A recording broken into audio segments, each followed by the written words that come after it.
get used to this country?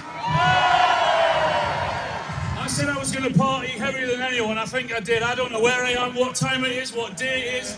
The last 2 weeks have just been probably the best of my life, and that Sunday at Wembley, it's what we've all wanted and what we all waited for so long. It was bloody amazing. Alan, did you get to the point where you thought you wouldn't see the city and the club like this again? This is what I wanted. This is what we all wanted. I wanted this to happen in my lifetime, and it's happened. So whatever happens from now on, I can go happy. These guys who are backstage, Eddie Howe and the rest of the team have done us and done our magnificent city so proud, haven't they? Alan, listen, saw you at Wembley Stadium with your son Will, you know, your wife, your daughter here today, your family, means so much to all of you. I mean, you had an incredible career, as Lindsay says, scored so many goals for this football club, the club's top goal scorer of all time. But how did watching your boyhood team win a trophy compare to scoring goals in the black and white? Well, I was lucky enough to win the Premier League with Blackburn, and that was an unbelievable feeling. But I have to tell you, 2 weeks ago at Wembley on that Sunday was the best feeling I've ever had on a football pitch or off a football pitch. And I was lucky enough to share it with 32,000 Geordies at Wembley. And I've been waiting for this day. I've been waiting for this day all my life. My family have been waiting for this day all my life. And it's happened, and it's just incredible to see so many happy people and our city being done so proud.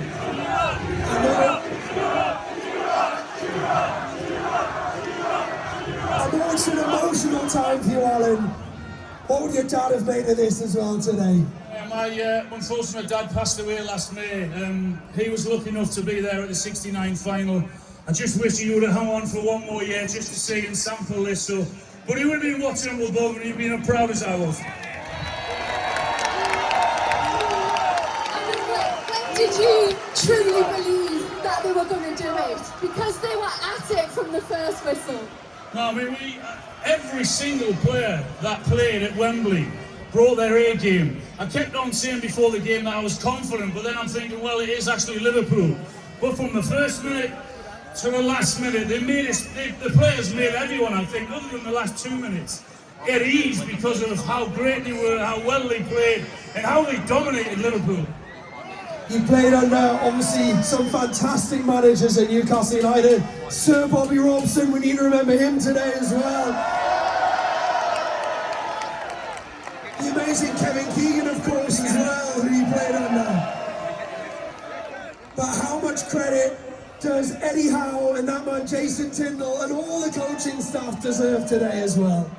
Eddie's put himself in a bracket which those great managers couldn't do. Those great managers wanted to win a trophy. Unfortunately, I and those managers couldn't. Jason and Eddie have given us that, so they're at the top and they deserve it, and whatever credit they get and whatever atmosphere they create, they deserve it, because they've made me and they've made hundreds of thousands of Geordies extremely proud, so thank you guys. What is the one moment from that day that you're going to never ever forget? When the final whistle went, when eventually after 70 years the domestic trophy was coming back to Newcastle. It's been long enough, it's been really hard. I've been at Wembley on the losing side.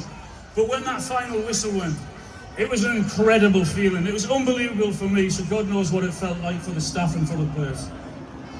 You played with some great strikers. We saw Les Ferdinand out here just before as well, a good friend of yours. But hey, how good's Alexander Isak at the minute?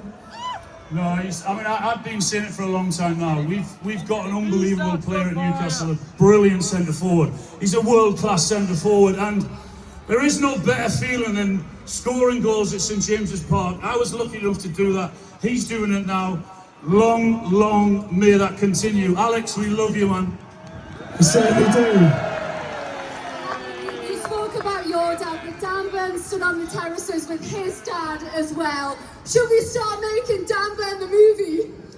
Well, that week after the cup final, or during the cup final, and then for England, it should be now known as Dan Burn Week. I mean, can you imagine the career that he had, where he had to go, what he had to do. He did it the hard way, and he came back to his club and he scored a goal at Wembley in front of all of you guys. I mean, how special must that have felt? And he deserves it because he's one of the nicest guys you will ever meet.